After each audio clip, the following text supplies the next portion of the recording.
English speaking ပြောတဲ့အချိန်မှာလေအတန်အတွက်ကလုံးဝ natural မဆန်ဘဲနဲ့အဲ့လိုမျိုး what is your name တို့ပါအဲ့လိုမျိုးကိုယ့်ရဲ့အတန်ကစရုပ်ဆန်ပြီးတော့မှတစ်လုံးချင်းစီခွဲပြောနေတဲ့ပုံစံမျိုးဖြစ်နေရဆိုရင်အလွယ်ကူဆုံးပြင်လို့ရတဲ့နည်းလမ်းကိုဒီဗီဒီယိုမှာပြောပြပေးသွားမယ်ကိုယ်တိုင် English လို speaking ပြောတဲ့အချိန်မှာကိုယ့်အတန်အတွက်ကအဲ့လိုမျိုးတစ်ဖြတ်စီနဲ့အတန်ကြီးကလုံးဝလူသားမဆန်ဘဲနဲ့အဲ့လိုမျိုးဖြစ်နေရဆိုရင်လေ့ကျင့်ရမယ့်အချက်လေးတွေပြောပြပေးမယ်အဲ့ဒါကကျတော့လုံးဝလွယ်တယ်ပေါ့နော်ကိုကအဲ့အချက်လေးမသိသေးလို့ပဲခက်တယ်လို့ထင်နေရတာအဲ့တော့ပထမဆုံးလုပ်ရမယ့်တစ်ချက်ကကျတော့ linking word ပေါ့နော်ကျွန်တော်စလုံးတွေကိုဆက်ပြီးပြောရမယ်ဥပမာဖြစ်ဆိုရင် going to ဆိုရင် gonna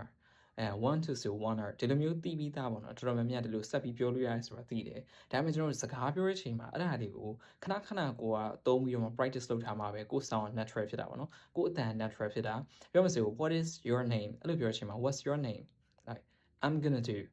I wanna do I wanna drink a glass of water I wanna drink a glass of water I want to drink a glass of water as sounds အတန်လုံးဝကွဲတယ်ကွာ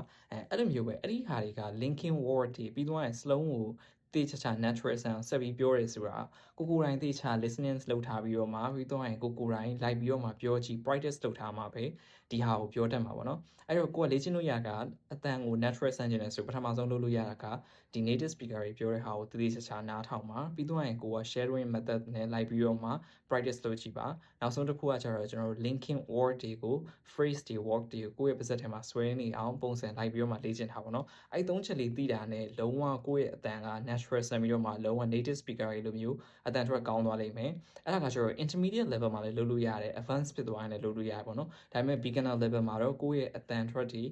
ကိုယ့်ရဲ့ accent တွေအဲ့ဒါတွေကတော့နည်းနည်းလေးတော့အာရုံမဆိုင်နေဘူးအဓိကကိုကပြောရဖို့နဲ့